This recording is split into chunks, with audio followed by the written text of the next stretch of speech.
Is enough, যথেষ্ট হয়েছে, যথেষ্ট হয়েছে, আর দরকার নেই। তো এটার এক ধরনের অর্থ, এক ধরনের অর্থ। কিন্তু যখন সেনাপ্রধান বলেন এনাফ, এনাফ ইজ বলেননি, এনাফ ইজ এনাফ, এনাফ এবং কোনো ডটও দেননি, দুইবার বলেছেন যথেষ্ট, যথেষ্ট। এর অর্থ তিনি বাক্য শেষ করেন, ইনফিনিট টেন্স, ইনফিনিট এটিকে বলা হয় সেন্টেন্স। এবং তার বাক্যের যে পরবর্তী, আপনি যদি বলতেন এনাফ ইজ এনাফ, ওখানে কিন্তু শেষ হয়ে যেত বাক্যটি। আর যখন বললেন এনাফ, এনাফ, এরপরে কিছু একটা বলবেন, ওখানেই বাক্য শেষ হয়ে গেল। এর পরবর্তী বাক্যটা কি, এটি নিয়ে আলোচনা হচ্ছে। যথেষ্ট হয়েছে, যথেষ্ট হয়েছে, এরপর, এরপর, এরপর কি, এই এরপর কি, এটা নিয়ে কিন্তু আলোচনা হচ্ছে। এরপর উনি কি করবেন? উনি কি ভয় দেখাচ্ছেন? সামরিক শাসন হবে, ইলেকশন হবে, তিনি কি আওয়ামী লীগের পক্ষে দালালি করছেন? নানা রকম ভাইব, নানা রকম আলাপ আলোচনা হচ্ছে। কিন্তু ঘটনা যাই হোক না কেন, সবকিছু কিন্তু তার পক্ষে যাচ্ছে। এই যে তাকে নিয়ে আমরা আলোচনা করছি, মানে সবকিছুর ঊর্ধ্বে তার গুরুত্ব আমরা দিচ্ছি। এরপর তিনি যেটি বলেছেন বিডিআরের পিলখানা হত্যাকাণ্ড সম্পর্কে, যেখানে ওই তদন্ত কমিশনের chairman major general Fazlur Rahman সাহেব ছিলেন, তিনি বলেছেন আমি যে বিষয়টি বলছি এখানে কোনো বাট নেই, অর্থাৎ কিন্তু নেই এবং যদি নেই, অর্থাৎ যদি এবং কিন্তু নেই। সেটি হলো এই হত্যাকাণ্ড যারা ঘটিয়েছে তারা তৎকালীন বিডিআরের সদস্য। এখানে কোনো যদিও নেই, কিন্তু নেই। ইফ এবং যাকে বলা হয়, তো এই যে বাট, এই দুটো শব্দ এখানে নেই। পারফেক্ট, একদম প্রেজেন্ট পারফেক্ট টেন্স এরাই করেছে, এই কথা উনি বলেছেন। সেকেন্ড থিং হলো এরপর আর আগানোর দরকার নেই, অর্থাৎ এই যে তারা হত্যাকাণ্ড ঘটিয়েছে, তারপর তাদের বিচার হয়েছে, তারা সাজাপ্রাপ্ত হয়েছে, দ্যাটস অল। এই জায়গাতে ডট বসিয়ে দেন, ফুল স্টপ বসিয়ে দেন, দাড়ি দিয়ে দেন, এর সামনে আর এই বাক্য এগোবে না। এরপর থেকে নতুন ইতিহাস, নতুন ঘটনা তৈরি হবে। তো এইরকম যে পয়েন্টিভ কথা, এই কথাগুলো ইতিপূর্বে আমাদের বাংলাদেশে কোনো রাজনৈতিক ব্যক্তি, কোনো সেনাপ্রধান, কোনো জেনারেল কেউ বলতে পারেন, কোনো অরাটার, কোনো বুদ্ধিজীবী বলতে পারেন। তার এই যে খুব অল্প সময় যে এখানে কোনো যদি নেই, কিন্তু নেই, জাস্ট ফুল স্টপ, এখানে একটা ফুল স্টপ বসিয়ে দেন। এই কথার যে গুরুত্ব এবং এই কথার যে ওজন এবং এই কথার যে রিদম এবং এই কথার যে লাউডনেস, আপনি তার পক্ষে বলেন, বিপক্ষে বলেন, সব কিছু স্পষ্ট। এখানে তার কথা মানতে হবে অথবা তার সঙ্গে আপনাকে ফাইট করতে হবে, তার বিরোধিতা করতে হবে অথবা তার বন্ধু হতে হবে। তিনি যেভাবে এখানে মেসেজ দিয়েছেন, এর মাঝামাঝি আর কোনো কিছু নেই। আর এই কথাটা তার একক কথা নয়, এটি তার অফিসের কথা, এটি তার বাহিনীর কথা, এটি তার অ্যাসোসিয়েশনের কথা। এবং এই কথা তিনি বলেছেন আবার কোথায় এসে? রাওয়াতে এসে, মানে অবসরপ্রাপ্ত যারা সামরিক কর্মকর্তা তাদের অ্যাসোসিয়েশনে। ইট মিনস অবসরপ্রাপ্ত সামরিক কর্মকর্তারাও তাকে দিয়ে এই কথাটা বলিয়েছেন বা তার এই কথার প্রতি তারা সমর্থন জানিয়েছেন। এবং ওখানে রাওয়ার প্রেসিডেন্ট ছিলেন colonel Haque.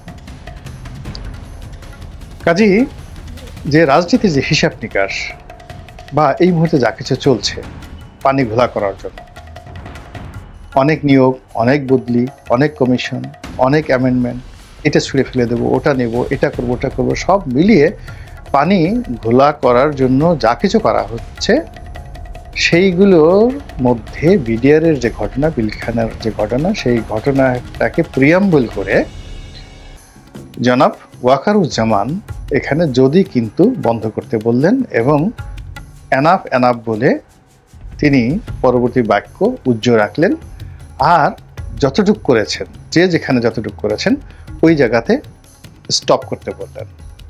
Just it's command, এটা নির্দেশনা, এটা হুকুম, এটা অর্ডার, ওখানে ফুল স্টপ দিয়ে দেন। তারপর তিনি বলছেন যে আমি সতর্ক করলাম, পরে আবার বলতে পারবেন না যে আমাকে সতর্ক করা হয়নি বা আমাদেরকে বলেননি এই কথা। ইট মিনস তিনি এই কথা কাদেরকে বলেছেন? জনগণকে বলেছেন? নো, তিনি জনগণকে বলেন, এই কথাগুলো বলেছেন তার সাবেক এবং বর্তমান সহকর্মীদেরকে, অর্থাৎ সেনা কর্মকর্তাদেরকে, যে এই যে বাংলাদেশে যা কিছু হচ্ছে এই বিষয়গুলো নিয়ে আমি আপনাদেরকে সতর্ক করছি। আমজনতার জন্য এটা কথা না, এই কথাটা কেবলই মাত্র মিলিটারি পার্সনের মতো। কেননা তিনি যদি এটা কঠোর সিদ্ধান্ত নেন, সেই কঠোর সিদ্ধান্ত নেয়ার ক্ষেত্রে তাকে যারা সবচেয়ে বেশি সহযোগিতা করবেন, সাহায্য করবেন, তারা হলো তার সাবেক এবং বর্তমান সহকর্মীরা। আর তাকে সবচেয়ে বিপদগ্রস্ত করতে পারেন, ক্ষমতাচ্যুত করতে পারেন তার বর্তমান এবং সাবেক সহকর্মীরা। তো কাজেই তাদের সঙ্গে যেন তার কোনো ভুল বোঝাবুঝি না হয়, এই জন্য তিনি কথার টোন অনেকটা ফ্রেন্ডলি স্টেজে, এখানে 4-5টা জায়গাতে তিনি কথা বলেছেন। কখনো কমান্ডিং হয়েছে, কখনো ফ্রেন্ডলি, কখনো আশা দিয়ে খেয়েছেন, আবার কখনো নেতার মতো তিনি কথা বলেছেন, যে সে লিডারের মতো কথা বলেছেন, আবার কখনো যাকে বলা হয় আরো অনেক কিছু, সেই অভিব্যক্তি নিয়ে তিনি কথাগুলো বলেছেন। তো সেই কথা বলতে গিয়ে তিনি বলেছেন যে আপনারা সতর্ক হন, বি কেয়ারফুল। আর আমি যদি এই কথাগুলো আপনাকে না বলি, সতর্ক না করতাম, একদিন আপনারা বলবেন যে আপনারা সতর্ক করেন। আপনি আমাদেরকে কোনো কিছু না বলে, সতর্ক না করে হঠাৎ করে এত বড় একটা সিদ্ধান্ত নিলেন কি করে? ওই জায়গাটি তিনি বন্ধ করে দিলেন। তারপর সিভিল সোসাইটিতে তাকে নিয়ে যে আলাপ আলোচনা হচ্ছে, সেটা হলো তিনি ডক্টর মোহাম্মদ ইউনূস সাহেবের সঙ্গে যে দেখা সাক্ষাৎ করেছেন, তিনি সেখানে বলেছেন যে ডক্টর ইউনূসের সঙ্গে আমার কথা হয়েছে। লোকজনের বক্তব্য, তিনি তো আন্ডার ডক্টর মোহাম্মদ ইউনূস, তিনি তো প্রতিরক্ষা মন্ত্রণালয়ের দায়িত্বে নিযুক্ত উপদেষ্টা, মানে প্রধানমন্ত্রীর দায়িত্ব প্রাপ্ত ব্যক্তি।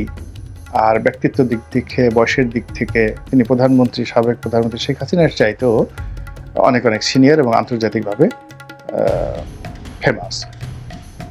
যেখানে শেখ হাসিনাকে তিনি মাননীয় প্রধানমন্ত্রী বা মাননীয় শেখ হাসিনা এভাবে বলেন, তো সেখানে তিনি ডক্টর মোহাম্মদ ইউনূসকে নিয়ে কেবলই মাত্র কোনো বিশেষণ যোগ না করে কেবলমাত্র ইউনূস শব্দ বা ডক্টর ইউনূস বলেছেন, এটি নিয়ে সবাই বিতর্ক করার চেষ্টা করেছে। এর মধ্যেও কিন্তু খেলতামশা আছে। আপনি লক্ষ্য করবেন যে সম্মান পেতে হলে সম্মান দিতে হবে।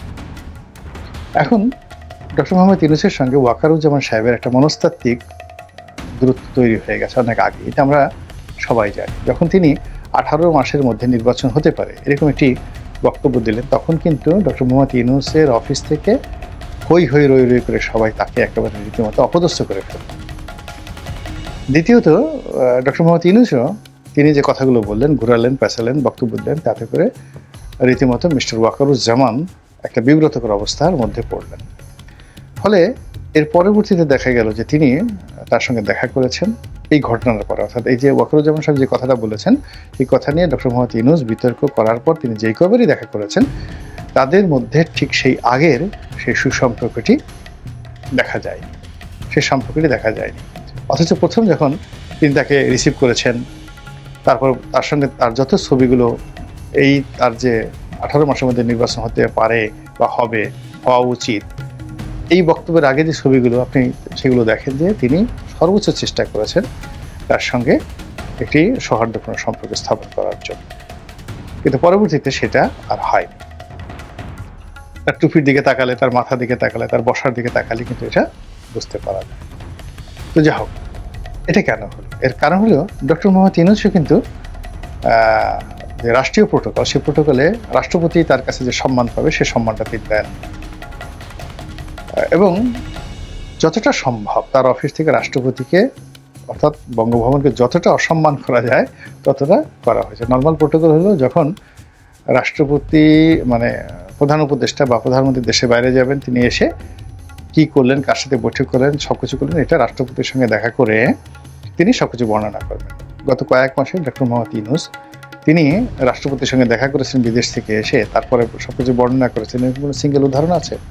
তো তিনি যদি তার ঊর্ধ্বতনকে সম্মান করতে না পারেন, যার কাছে তিনি শপথ নিয়েছেন এবং যিনি তাকে পদচ্যুত করার ক্ষমতা রাখেন, সেনাপ্রধানকে তিনি পদচ্যুত করতে পারবেন না, রাষ্ট্রপতি লাগবে।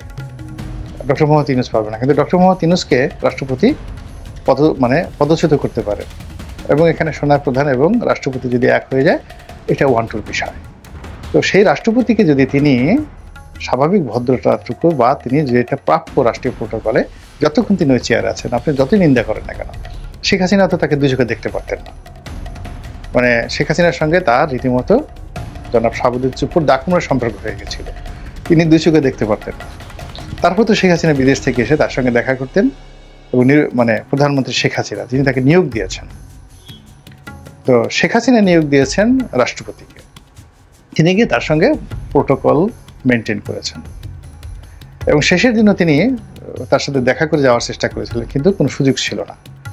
তিনি গাড়িতে করে বঙ্গভবনে যাবেন, তার সাথে দেখা করবেন, কিন্তু পুরো রাস্তা দখলে ছিল এবং সেনাবাহিনী তাকে সে নিরাপত্তা দিতে পারেনি, ফলে তিনি যেতে পারেন। আর যখন তিনি সেই হেলিকপ্টারে উঠলেন, তখন আবার সেই হেলিকপ্টারে করে যাওয়ার মতো তার সময় ছিল না, কিন্তু যদি তার সময় থাকতো শেখ হাসিনা কিন্তু এই কার্টিসিটা দেখিয়ে যেতেন এবং সেই কার্টিসিটা ডক্টর মোহাম্মদ ইউনূস দেখান। দ্বিতীয়ত, এইবার যে 21শে ফেব্রুয়ারিতে যে ঘটনা ঘটেছে, এর দেখলে তো আপনার মাথা খারাপ হয়ে যেত, যেটা শহীদ মিনারে ঘটেছে। প্রথমে রাষ্ট্রপতি ফুল দিলেন, এরপরে প্রায় 20-25 মিনিট সেখানে কোনো লোকজন নেই।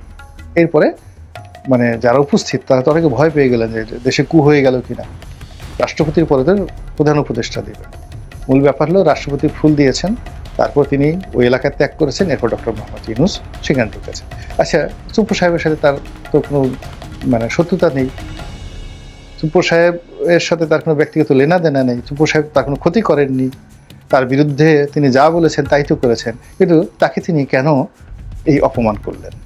দ্বিতীয়ত, যখন ডক্টর মোহাম্মদ ইউনূস সেখানে ফুল দিতে গেলেন, আগে রাষ্ট্রপতির যে ফুল দেওয়া ছিল সেই ফুল সব সরাই ফেলা হয়েছে, সেখান থেকে ছুঁড়ে ফেলে দেওয়া হয়েছে সেই ফুল। 21শে ফেব্রুয়ারি ওখানে যারা উপস্থিত ছিলেন তারাই আমাকে বলেছেন। তা আপনি যদি একজনকে সম্মান না করেন, সঙ্গতি করেন, আপনাকে কেউ সম্মান করবে না। তো এই যে একটা অসম্মানের যে জায়গাটা, এই জায়গাটা আস্তে আস্তে উপর থেকে নিচের দিকে কিন্তু ক্রমশ যাচ্ছে। তো ওই বিষয়গুলো মোটামুটি সেনাপ্রধানের যে ভাষণ, সেই ভাষণে কিন্তু আমরা সেটার একটা ইন্ডিকেশন পেয়ে যাই। তবে যাই হোক না কেন, এই প্রথমবারের মতো জেনারেল ওয়াকারুজ্জামান যে ভাষণটি দিয়েছেন, বক্তব্যটি দিয়েছেন, এই বক্তব্যকে কেন্দ্র করে যা কিছুই হচ্ছে, যত কথাবার্তা হচ্ছে, সবই সেনাবাহিনীর পক্ষে যাচ্ছে, সবই তার পক্ষে যাচ্ছে। এমনকি তাকে যারা অকথ্য ভাষায়, অশ্লীল ভাষায় গালাগাল করছে, অনেকে তাকে আরও খালেদ মোশাররফের পরিণতি ভোগ করতে হবে ইত্যাদি ইত্যাদি কথাবার্তা বলছে, এইগুলো আলটিমেটলি তার পক্ষে যাচ্ছে। কারণ হলো any kinds of advertisement or publication, এটি আপনার পক্ষে হোক বা বিপক্ষে হোক, আলটিমেটলি আপনার পক্ষে চলে যাবে। মহান আল্লাহ আমাদের সবাইকে হেদায়েত দান করুন এবং হেফাজত করুন। আসসালামু আলাইকুম ওয়া রাহমাতুল্লাহি ওয়া বারাকাতুহু।